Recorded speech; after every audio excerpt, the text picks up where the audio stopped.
Hello, Maverick fans. Welcome to another edition of the Mavpuckcast. Thank you, as always, for tuning in.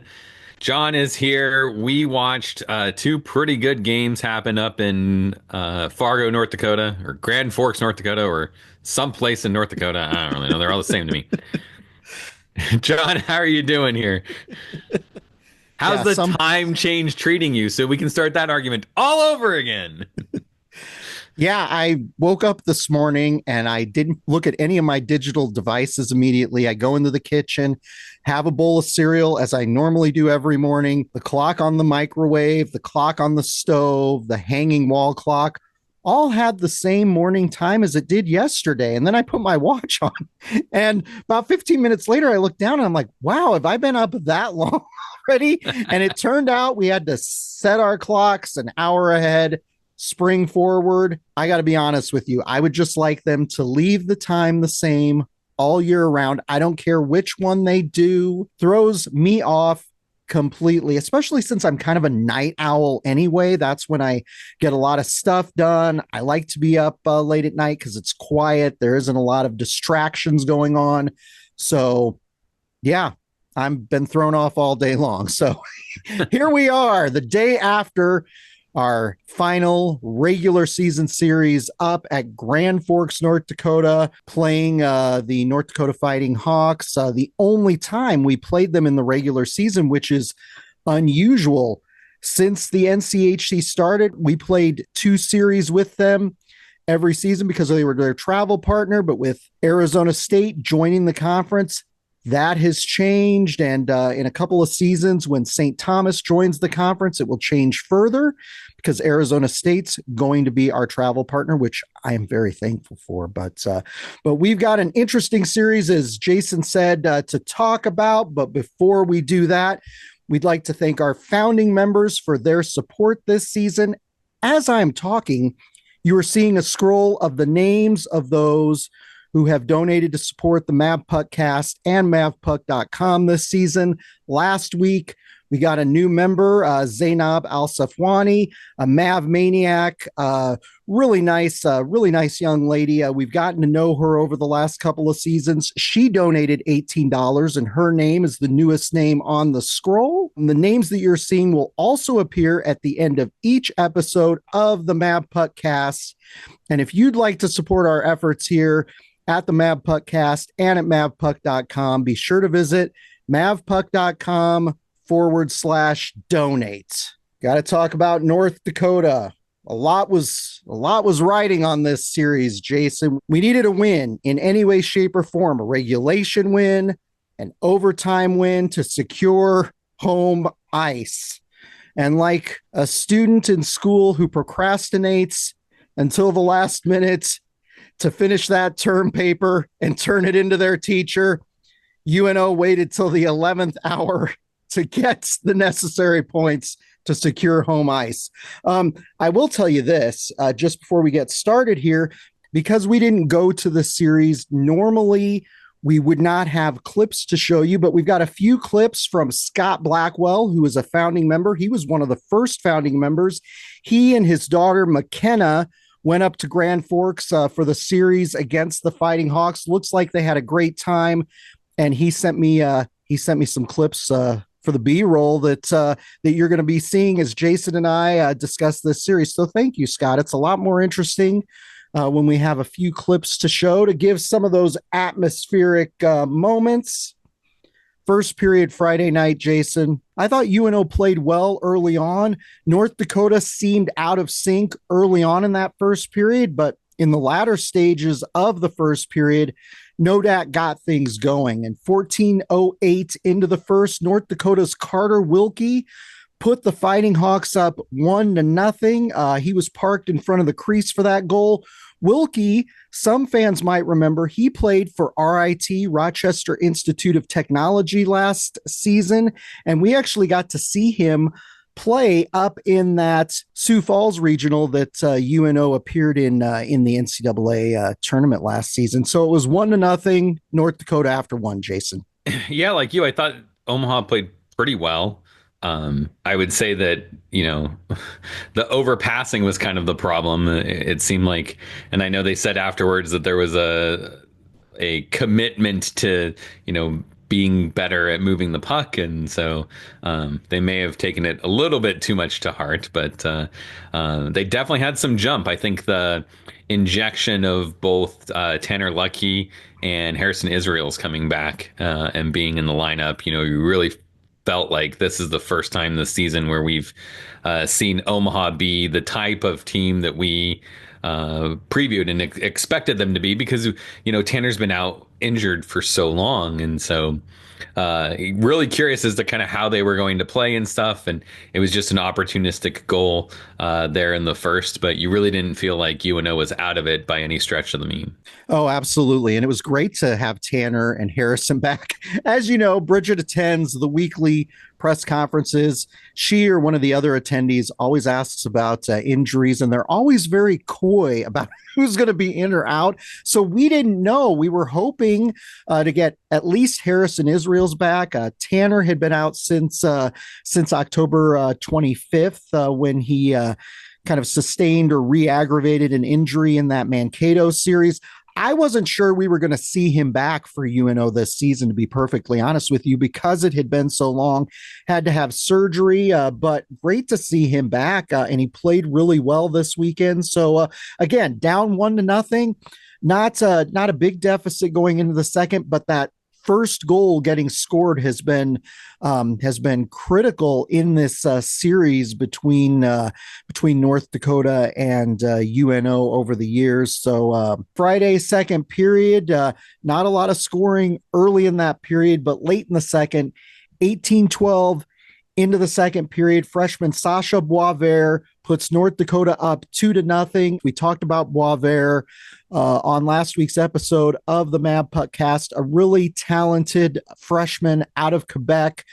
He played for some of the same outfits early in his career before he played junior hockey that former Mav Joe LeMay played for up there in Quebec. So it's 2-0 North Dakota after 2, Jason. Again, not a terrible deficit, but UNO just hadn't had the kind of puck luck they needed to get a puck in the net. So how'd you feel going into that third period? They had some good chances, again, I think their commitment to trying to be better at moving the puck kind of bit them. There were a couple, poor decisions, turnovers with the puck, and you knew going into this that Omaha and North Dakota were pretty evenly matched teams, and so it was going to take a clean game. And the guys really kind of playing to the top of their expectations in order for Omaha to come away with a win. So heading into the third, I think the key was going to be kind of the first five. If we could get a goal in that first 5 minutes, I felt a lot better about our chances in the third. But the longer we go into the third, the more a 2-goal lead just kind of becomes a bit of a challenge. The team started to kind of push a little too hard, and you try to do some things that you wouldn't normally try to do. You get out of your system a little bit, trying to manufacture offense. But you're really looking just for an early goal to kind of get us back into it. About midway through the period, 11:36 into the third, Miles Hillman picks off a North Dakota pass in their defensive zone. It was a kind of an unforced error on North Dakota there. It was kind of this no-look pass for North Dakota. Ill opportune time, but Miles Hillman has a nice goal. He narrows that North Dakota lead to 2-1, and I thought that sparked the Mavs throughout the second half of that third period. We played well in the latter half. We had a couple of grade A opportunities in the closing moments of the third period, but ultimately it wasn't meant to be, Jason. Dylan James adds an empty netter for North Dakota at the end of regulation. Some fans, including us, were asking about that because we thought it looked like icing, but it was hybrid icing, Jason. And since part of our goal here on the Mavpuckcast is to educate fans on things they might not have been familiar with, hybrid icing, would you like to explain that to the fans who are novices and new to the world of collegiate hockey? Yeah, can explain what it's supposed to be, but I'm not so sure it applies to that because I still Okay. look at that going, that should have been icing. Um, I don't know. The easiest way is the goal of hybrid icing is to make a decision earlier on so that players aren't put in a position where they can get injured. And so, the general speaking of it that I've been told has been that the linesmen and referees are to make the decision on icing somewhere around the tops of the circles, the face-off circles in the zone, and whoever's closest to it, that's when you decide, like, okay, North, because someone's going to be able to kind of out chase that or something. And if they're going to wave it off, they're supposed to wave it off early. Because there's times where, like, there was a lot of conversation. I remember when they were talking about this, about players that were making a change and going to the bench and choosing not to play a puck that they could have played because they're wanting to make the change. And that's supposed to negate icing. And so there's a lot of those types of situations where they're just trying to, it's totally one referee saying, I'm looking at the play saying this is no longer icing. And so, it's hard to explain because it is, that referee's opinion. And clearly he looked at that and said, I don't think this is icing. And so I guess it is what it is. But, I mean, at that point in time, it really, like, in the grand scheme of things, I don't think that matters. I think really what came out of that was, like you said, the Hillman goal really changed. I think a lot of the strategy and the mindset for Omaha. They started playing a little bit tighter on that first pass. Um, they started filling in a little differently on the containment, the F2 piece, and so it's what generates a lot of the transition for North Dakota, is being able to get a first pass in the zone that's out and clean. And when we do things like we did, where we force them to double back, or we force them to take a little bit more of a chance, or maybe not the pass that they're looking for, it starts to kind of disrupt their system. And so I was really hoping that they took that to heart after that game, because that game's out now with that empty net goal. And so you're looking at Saturday saying, hopefully you learn something about North Dakota, and we can find a way on Saturday. That's right. So home ice was all on the line going into that Saturday night game. Jacob Slipek, who we had the honor of interviewing on an episode, a special episode last week of the Mavpuckcast, was out on Saturday. He went headfirst into the boards on Friday. We hope he's okay. Never like to see that. It just it always makes me nervous when they go headfirst into the boards like that. So Yeah. we'll see him. We'll see if we see him this upcoming weekend. Saturday in that first period, Jason, about midway through 11-11 into the first, Cam Mitchell puts Omaha up 1-0, assist to Stang and Erdahl. Mitchell was gliding up the slot and puts in a pretty goal, 1-0 UNO. Great position for UNO to be in early, and then late in the first. And these are always momentum killers. They're always kind of a dagger. 35 seconds left in that first period. Stang puts UNO up 2-0. The goal was in transition on the rush. Stang to Mitchell. Mitchell to Stang. 2-0. UNO after one. What'd you think about our chances being up 2-0 after that first period, Jason? Yeah, well, definitely good about our chances. I mean, it was we were playing a lot better. We were a lot more focused. We were opportunistic. We were jumping on some things. A lot of the play that we talked about on Friday's third period was coming out on Saturday, and so feeling really good about the team. You can't be complacent though. Like, two is not going to be enough against North Dakota. There's just too much talent there. So you knew that they needed to come into the second. But you were seeing, Sam Stang really step up and drive that team on Saturday. So that's, always a good thing. Yeah, second period, UNO gets a couple of key goals early, 2:35 into the second. Harrison Israels puts UNO up 3-0, and then 3:43 into the second. Nolan Krenzen from the top of the slot puts UNO up 4-0. 4-0, UNO early in the second. Great position for them to be in. But what did you think about our chances? 4-0 early on. Great for the guys to create that kind of buffer, as you mentioned, against a talented team like the Fighting Hawks. Yeah, I think the problem was sitting back a little bit. You start getting up by 4 and you just kind of get a little comfortable with your game and with what's happening. And so my concern at least was, where was that going to go and kind of what was going to happen. And unfortunately, UND starts their scoring, and I think part of it is because we got a little bit loose with our game and we started making mistakes, and we kind of let them back in. It's always hard to keep up that intensity when you've got a 4-goal margin like that. North Dakota pulled Semptenfelter after we went up 4-0. So we saw Hobie Hedquist in net for the remainder of the game. But North Dakota narrowed the margin 8-12 into the second. Sasha Boisvert narrowed Omaha's lead to 4-1, and then 11-10 into the second. Owen McLaughlin narrows it to 4-2. So it was looking like it was going to be a 2-goal margin going into the third. And as the old adage goes, 2-goal lead is the most dangerous lead in hockey. But with 20.4 seconds left in the second, Harrison Israels gets his second goal of the night to put UNO up 5-2. Risk set that up. So it's 5-2 after 2. Good position for UNO to be in going into the third, Jason. Yeah, we've talked about this a ton before, but those late period goals are always killer.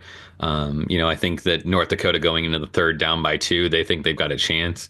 Down by 3, I think their attitude changes a bit. And so that was huge for us to widen that gap, get a little bit of insurance going into the locker room. And it was down to, North Dakota having to find a way to generate 4 goals really, in the next 20 minutes of hockey. And that's a tall task, for any team, even a team of the caliber of North Dakota. And so, big goal by Israel's there to give us that. Absolutely right. 4:46 into that third period, former Mav Cam Berg narrows the score to 5-3 on the power play. That's it for North Dakota. North Dakota pulled their goalie with 6:24 left in regulation. So that was early, Jason. That's always exciting when a team is like, you know what? We gotta throw caution to the wind here and try to narrow the gap. But UNO added 2 more goals, one from Brady Risk on the power play, and an empty net goal at the end for Sam Stang. UNO wins 7-3 and secures home ice for the NCHC playoffs. They finally get home ice, Jason. Ugh. It was an entertaining series, though. Those North Dakota series are always fun, always exciting.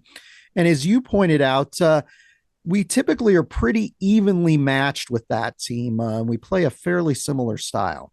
Talked about it in the preview, right? Like, it's execution. It comes down to who's going to be more focused and be better at their game. And so it's fun hockey to watch, these close games. I've never been a fan either way of like getting blown out or blowing other teams out.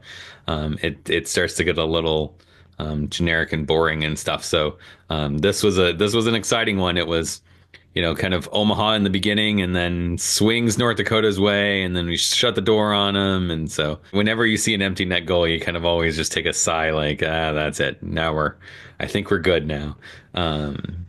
So yeah, it's a really good game. And then, game ends and we sit here watching to see what happens with the DUCC game to figure out who's coming to Omaha next weekend. And we find out that it's North Dakota again. I know. If we just gotten just 1 point somewhere during the run of the NCHC season, we would be hosting Colorado College, which I would like to be hosting Colorado College, because this North Dakota team, as we know from a couple seasons ago, is too dangerous. But we talked about how critical getting that first goal is in the series between North Dakota and Omaha. And all time in North Dakota UNO matchups, the team that scores the first goal has won 30 of 35 times. And so we saw that come to fruition yet again this weekend in the split up in Grand Forks. Jason, I got to ask you, who is your player of the week? Lots of good options for this week in that series to end the regular season up at North Dakota. Yeah, I mean, if you just look at Saturday, I think, there's a ton of options because there was a lot of guys up and down that lineup that had good games. So really for me, it was looking at Friday and seeing like who was playing well and doing well on Friday. I think Hillman honestly stood out to me a lot. I liked his play. Obviously, he gets the goal on uh, Friday, and then he got a goal on, I think, Israel's first, or got an assist on Israel's first goal on Saturday, if I remember right. So a goal and assist on the weekend. There were a number of times that I noticed him really challenging North Dakota on that first pass. Good position on the forecheck. I just really liked his style of play. He's fit really well with Israel's and Risk this year. Just been a real energy shot in the arm for that line, and that's for a lot of games that's been our best line. So to see them back together, Israel's back in there, and Hillman just a lot more comfortable, I think, in that role. I commend him. I thought it was a really good weekend for him. Absolutely right. And it was on Israel's second goal on Saturday night. And he has been a pleasant surprise this season. Really, really good skater, talented player, talented puck handler for UNO. And it's going to be exciting to see how he does here in the next few seasons for UNO. So, yeah, a good, solid weekend for him. I've got to go with junior forward Cam Mitchell. He had that all important first goal on Saturday. He also had an assist on Stang's goal late in that first period. He had one goal and one assist this weekend. He has 8 goals and 12 assists on the season. And as the season's winding down here, going into this season, you never would have predicted that Cam Mitchell would have been one of our top forwards this season. A guy who really didn't get to play a whole lot during his first 2 seasons, but circumstances going into this season with a lot of new guys on the roster, half of the roster being new to Omaha with the injury to Tanner Ludke early this season. There was also injury issues with Zach Erdahl early on in the season too. He really stepped up this season. Patience paid off. He changed his number this season to 25.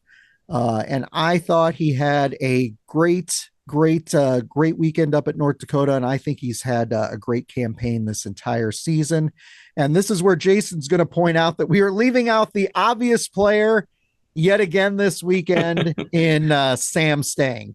Yeah. I mean, like I said last week, right? Like we almost have to disqualify him. Otherwise, this just becomes the Sam Stang Award of the week because he's just been money for us. It seems like every game even when he's not on the score sheet, you just notice him. And it's always interesting listening to opposing teams broadcasts, right? Like we know that our broadcast people know who they are, and we're going to hear a lot about Sam from them. But to hear them just be like, "Oh, that's Stang. Oh, that's Stang again with a," and I'm just like, yeah, that's our guy, and he's the reason we keep saying, "Gosh, I wish we could have these guys for more than just 1 year."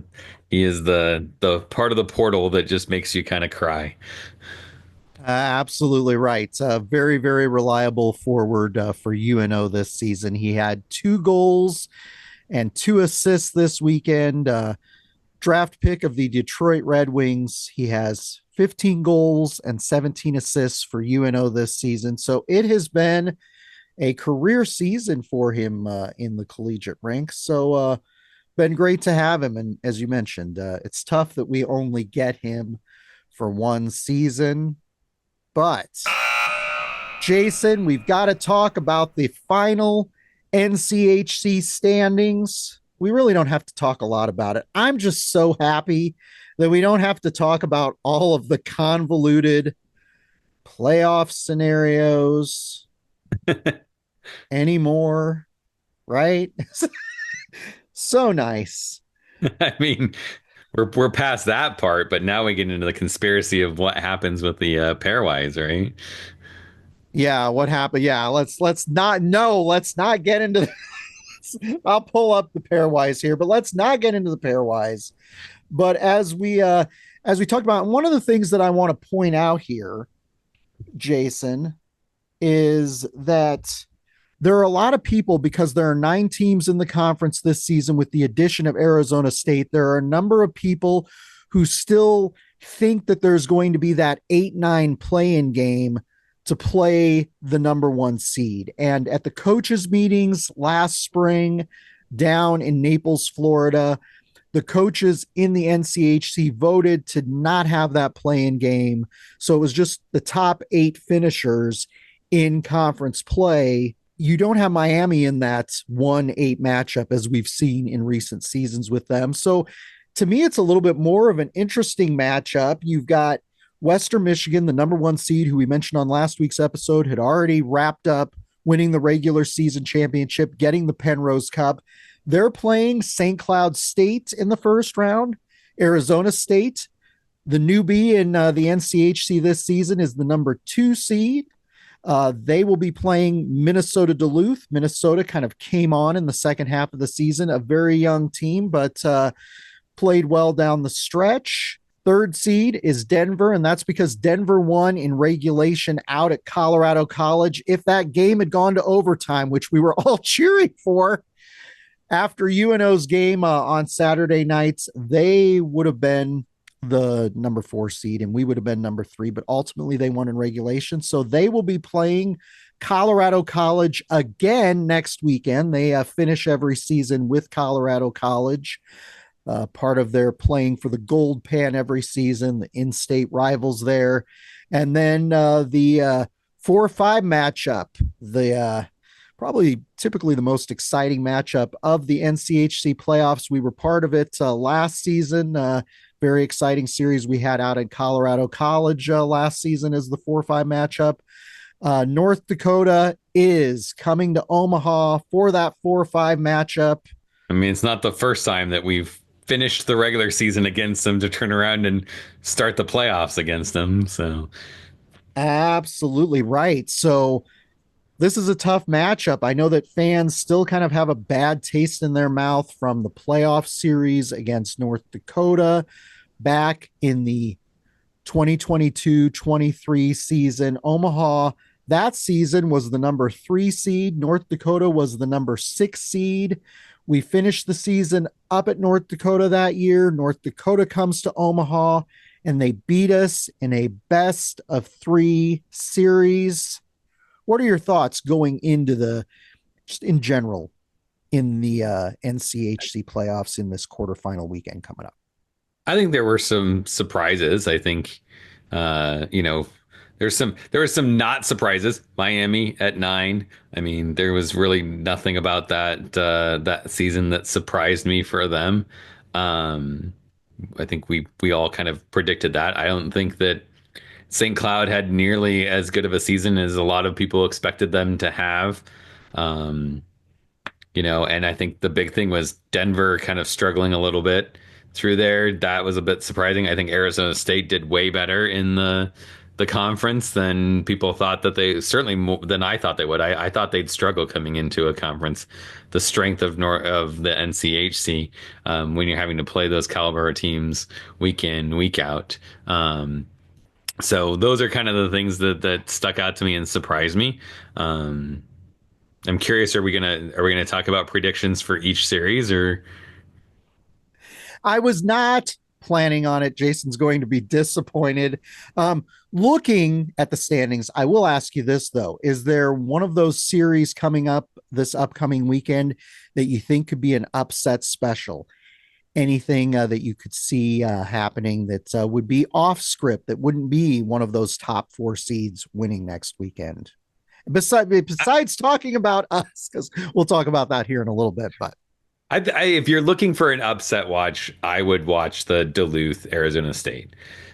um, they've played each other they've got 4 games home and home, so they've seen each other play in both arenas. They're always a team to kind of be worried about, and Arizona State's they're a team that relies heavily on their offensive production, and so if they start having some issues, if Duluth can generate some problems for them manufacturing their offense, and they play a good clean game, I wouldn't be surprised if in a game 3 do or die situation, Duluth finds a way to win it.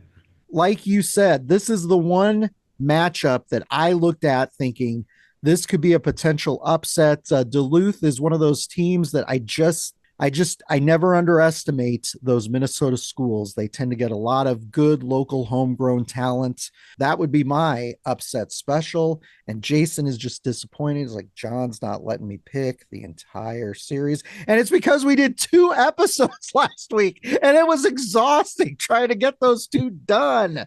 John's still tired from that. Oh my gosh. Well, so we did the special episode with Slipek. We didn't know if that was going to end up happening or not. There was a lot going on with the weather and everything else.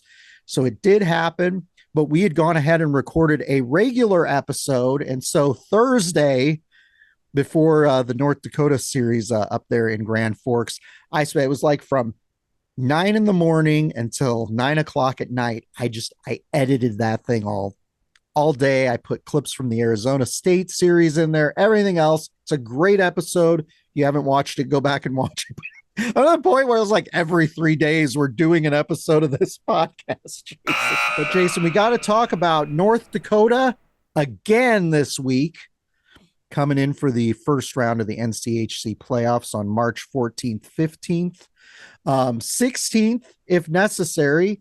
It'll be a best of 3 series. North Dakota is 19-14-2 overall. They finished 14-9-1 in NCHC play, and they are 9-7-1 on the road this season. As I mentioned last week, North Dakota is led by head coach Brad Berry, who was not amused after that Saturday game, by the way. He did not seem happy. He is 225, 118, and 35 in 10 seasons with North Dakota. Some players to watch. And I talked about a lot of players on last week's episode of the Mavpuckcast. I tried to mix it up since I didn't want to talk about the same guys.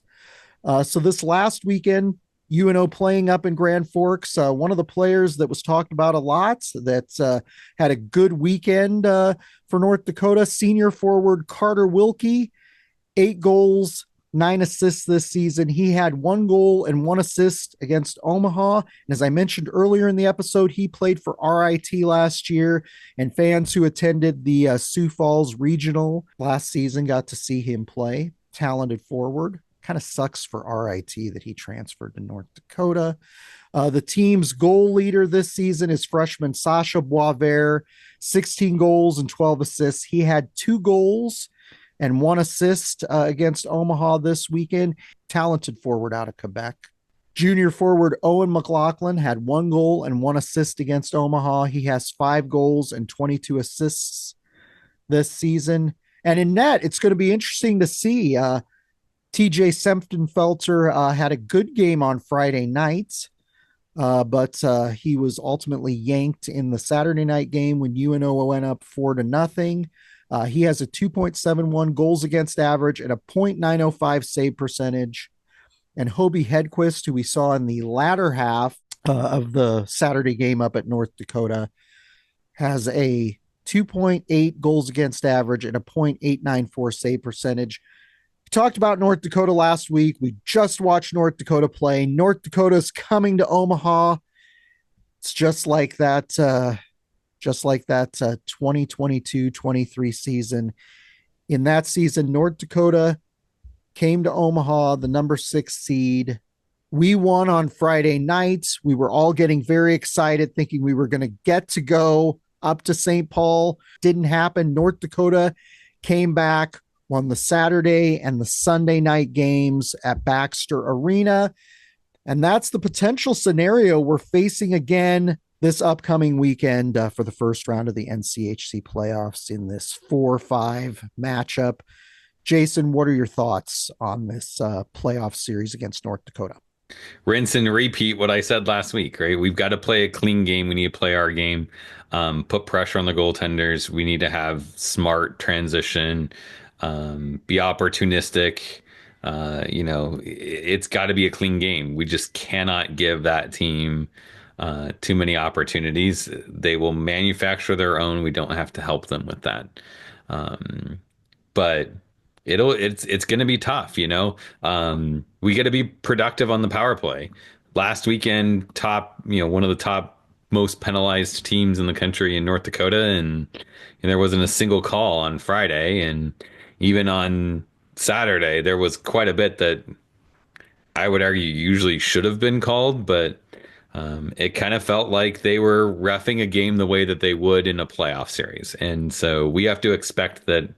There's going to be a lot of those ticky-tacky things that normally would get called that are not going to get called. You're not going to get a ton of opportunities. Penalty kill needs to be be effective, and then the power play is going to have to be productive. If we're going to want to win, and I would not be surprised to see this go to 3 games. Yeah, I'm with you on that. And as you mentioned, and that's a key point, that Friday night game, no penalties called. It felt like a postseason game in college hockey. Since we got 7 goals on Saturday night, I'm always worried, like, do we have more goals available for this weekend, or did we get all of our goals against North Dakota this series? We may not see a 7-3 type of game this upcoming weekend. This might be more of the kind of 2-1 type of games, 3-2 type of games, those lower scoring games. So the guys are going to have to play smart hockey, play what I call, Jason, and I haven't mentioned this in a couple of weeks, meat and potatoes hockey, do the little things right, do those fundamental things right. I think they'll have success. Jason, what's your prediction for this upcoming weekend? Do you think we'll get it done in the first 2 games? Do you think this will go 3 games? Do you think they'll sweep us in the first 2 games? What do you think's going to happen against North Dakota at Baxter Arena coming up here? I think it'll go to 3 games. These teams are just too evenly matched. I honestly think we're due for an overtime game, so I think one of the Friday or Saturday games will probably end up overtime.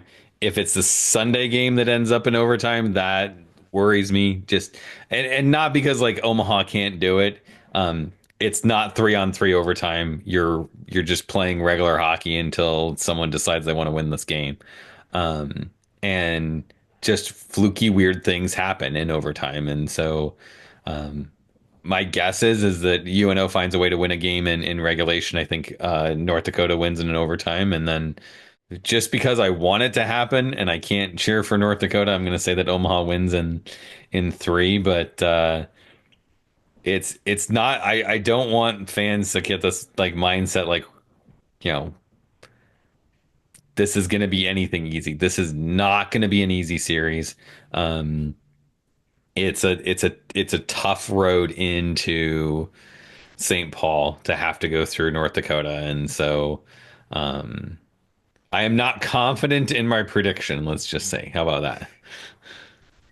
I know we've been snake bitten before in the NCHC playoffs, and you just don't know what's going to happen. Like you, I think that this series will go 3 games as well. I had plans to come in and be all positive and be like, we're going to get it done in 2 games on Friday and Saturday night. And I would love to see that scenario come to fruition. But since Jason and I try to be, objective and realistic as much as we can on this podcast, I think in this 4-5 matchup, 3 games is pretty likely. Friday and Saturday's games will be at 7:07 p.m. at Baxter Arena. If it goes to a 3rd game, The Sunday night game will be at 6:07 p.m. Just make a note of that. So Jason and I both think it's going to go 3 games, so it'll be an hour earlier than normal. People have been asking online how they can get tickets. You can visit omavs.com and visit their ticket link and get tickets for this series. And if you're not I attending just the want to game, encourage people to pack it out with Omaha fans. yeah, If you listen to the interview with Slipek, he talks about how much they enjoy playing at Baxter and the environment and stuff. They really thrive off of us as the fan base being engaged in that. And, North Dakota travels well. So you need to expect that there'll be a lot of green in the arena this weekend. And Omaha needs to be there to kind of pack that out and quiet them down. Otherwise, we've seen it. We've seen it before. It's almost a home game for North Dakota because there's just so many fans there. So hopefully our fans will turn out and crank up the volume and be that energy that the guys need to get through this. yeah. And if you are a season ticket holder, I should have alluded to this when I started talking about tickets. If you're a season ticket holder, playoff tickets are currently in your My Mavs account. So you can load those into the wallet app on your phone. You'll be ready to go. Students will not be getting in free to the games again because it's the NCHC playoffs. They won't be getting in free.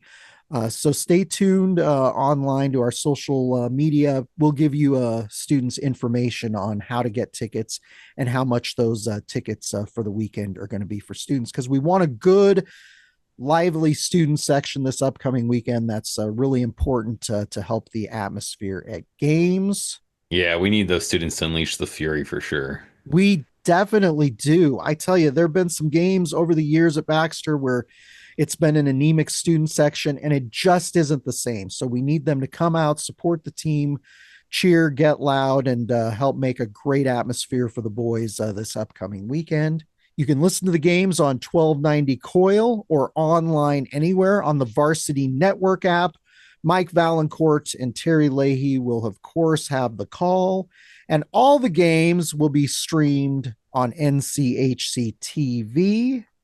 And be sure to follow Mavpuck on Facebook, Twitter, Instagram, etc. Bridget will have updates all weekend long. Should be a lot of fun. Should be exciting. In recent years, we haven't gotten a lot of playoff series in Omaha and at Baxter Arena. So it's a special thing. This is only the second time since Baxter Arena has been open. Baxter Arena opened October of 2015.